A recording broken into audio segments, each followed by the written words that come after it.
Good afternoon everyone.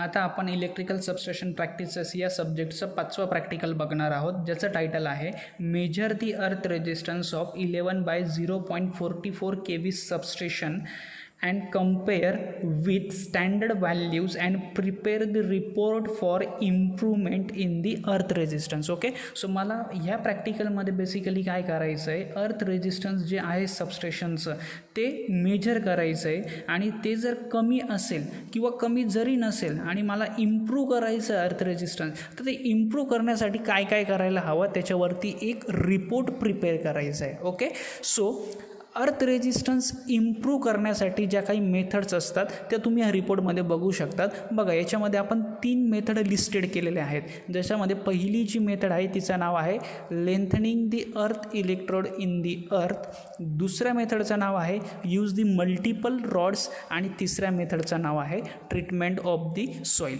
Okay, so या तिन्ही method आपल्याला आता नीट समजवून घ्यायचे आहे आणि मेथड समजवून आपल्याला याच्यावरती अशा एका फॉर्मॅटमध्ये एक रिपोर्ट प्रिपेअर करायचा आहे फाईलला लावण्यासाठी डायग्रामसहित की तिन्ही मेथड ह्या ॲक्च्युली कशा वर्क करतात. ओके, सो सगळ्यात पहिल्यांदा आपण बघूया पहिल्या मेथडचं जे नाव आहे ते आहे effect of the rod size. आता बघा, जो अर्थ इलेक्ट्रोड किंवा जो काही रॉड ज्यालाच आपण अर्थ इलेक्ट्रोड म्हणतो त्याला तुम्ही किती प्रमाणामध्ये ग्राउंडेड करतात त्याच्यावरती सुद्धा त्याचं अर्थ रेजिस्टन्स हे डिपेंड असतं. ओके, जर तो प्रमाणापेक्षा जास्त तुम्ही ग्राउंडेड केलेला असेल तर त्याच्या अर्थ रेजिस्टन्सवरती हा 101% त्याच्यावरती इफेक्ट होणारच आहे. ओके, सो तुम्ही याच्यामध्ये पण बघू शकता, त्याच्यामध्ये पण आपण एक एक्झाम्पल घेतलेलं आहे.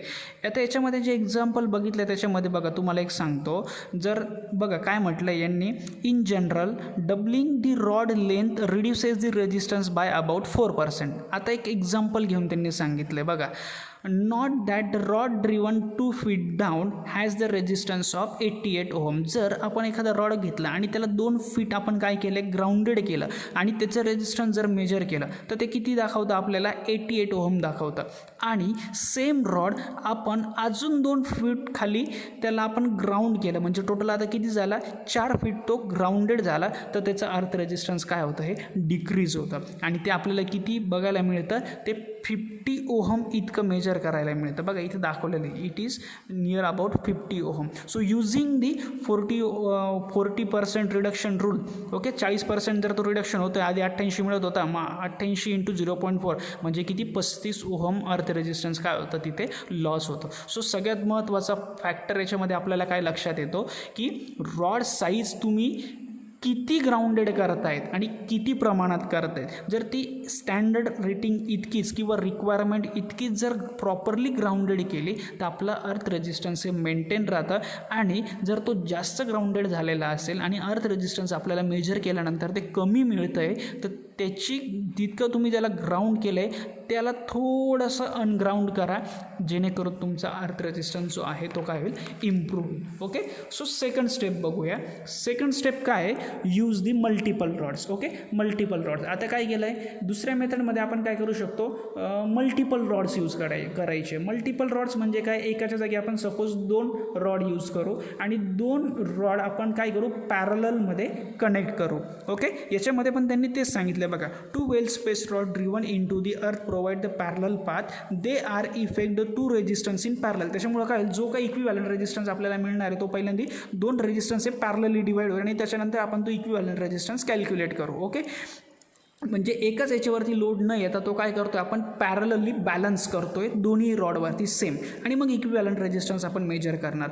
The role of the 2 resistances in the parallel does exactly that is the resultant resistance is not, नीट ऐका, the resultant resistance is not 1/2 of the individual rod resistance. बघा, त्याचं जे रिझल्टंट रेजिस्टन्स जेव्हा मेजर करतो 2 पॅरललमध्ये connect केल्यानंतर, it is not in the 1/2 of individual rod. ते अर्ध्यापेक्षा सुद्धा कमी नसतं जेव्हा ते दोन्ही रेजिस्टन्स किंवा इलेक्ट्रोड आपण काय करतो, पॅरलली कनेक्ट करतो. Okay, so actually the reduction for the two equal resistance rod is about 40%. If 3 rods are use then reduction is 60%. 3 rod जर यूज केले तर त्याचं रिडक्शन वाढत जातं. If your 66%. Okay, when you use the multiple then must be the space apart from the further than the length of their immersion. So आपण काय केलं पाहिजे की खूप पण जास्त रॉड कनेक्ट नाही करायचे जेणेकरून तुमचा अर्थ रेजिस्टन्स इम्प्रूव्ह होण्याच्या जागी डिक्रीज होत जाईल. सो पॅरलली सिम्पली 2 रेजिस्टन्स आपण प्रॉपर डिस्टन्स ठेवून प्रॉपरली डायमेन्शन घेऊन त्याला ग्राउंडेड केले तर तेव्हासुद्धा आपलं अर्थ रेजिस्टन्स काय इम्प्रूव्ह होऊ शकतं. तिसरी जी मेथड सांगितली आहे ती आहे ट्रीटमेंट ऑफ द सॉईल. आता बघा ट्रीटमेंट ऑफ द सॉईल याचा अर्थ काय तो तुम्हाला सांगतो. बघा एक डायग्राम दाखवतो तुम्हाला सॉईल ट्रीटमेंटची म्हणजे तुमच्या लक्षात येईल.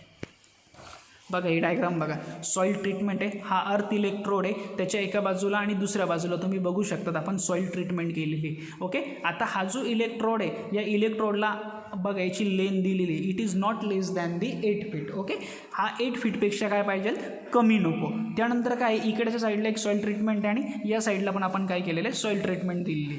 ओके, सो आता आपण याच्यामध्ये काय केलं जातं की काही जे रफ सरफेस असतात तिथे आपल्याला इलेक्ट्रोडला जास्त ग्राउंडेड करता येत नाही. सो त्याच्यामध्ये काय केलं जातं केमिकल ट्रीटमेंट केली जाते जेणेकरून त्या केमिकल ट्रीटमेंटमुळे त्याचं पोटेन्शियल वाढेल आणि आपल्याला अर्थ रेजिस्टन्स काय करता येईल इम्प्रूव्ह करता येईल. ओके, सो अशा तिन्ही पद्धतीने आपण काय बघितलं की अर्थ रेजिस्टन्स हे इम्प्रूव्ह करू शकतो.